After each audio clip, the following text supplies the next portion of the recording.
There is a very simple way that you can guarantee that your customers will read what you write. Think about what you like reading, or better yet, think about what your customers like reading. Because if your customers are anything like me, they don't spend a lot of time reading ads or promotional brochures. They spend a lot of time reading things like newspaper articles, editorial and magazines, and these days, reading informative business blogs. The readership stats back this up. That's the stuff people read. So it's obvious what you need to do. Once you know what your customers like reading, get hold of an article and copy that. If you're selling some kind of technology product and you know your customers read Wired, crib that style. That's how you can guarantee that you'll write interesting copy that your customers will definitely read. Business people believe that they need to write in a really serious way, but readership figures are proving something quite the opposite. Some of the most popular things around now are blogs, and they're written in a really conversational, chatty tone.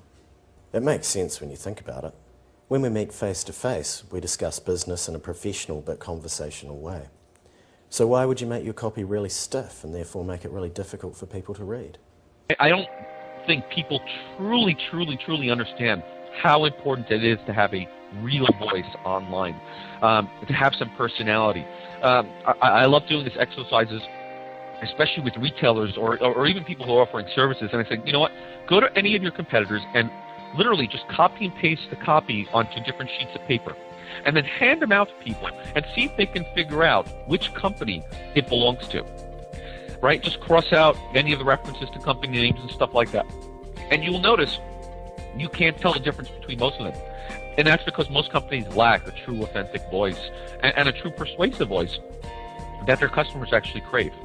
Online, the quality of your copy is obviously really important, but equally important is the way you lay it up. And I'm always surprised how few companies are taking advantage of this opportunity. Your web stats tools like Google Analytics show you really clearly how people move around your site and what they're reading. This means you can make changes and improve performance. And now it's going even further. Well, it's interesting because over the years, we've done a lot of eye tracking research, and what you do there is you bring people into a lab and you have them interact with emails and websites and so forth. And in the course of it, you use a system that tracks the movement of their retina.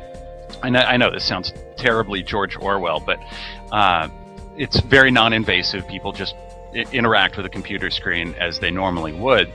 And what that shows us is how human attention moves through a page, and it's fascinating stuff.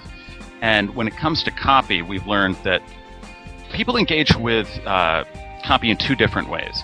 If it's product copy, if they're looking at it through sort of their commercial lens, they will absolutely pay attention to, they won't pay attention to headlines. They'll skip over headlines very often.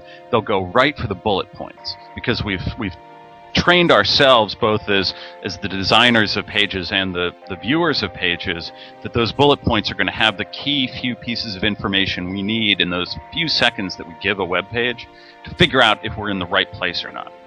You know, I love the language, but we simply don't interact with it in the same way online that we do on the printed page. To get more tips from the experts, click the link now.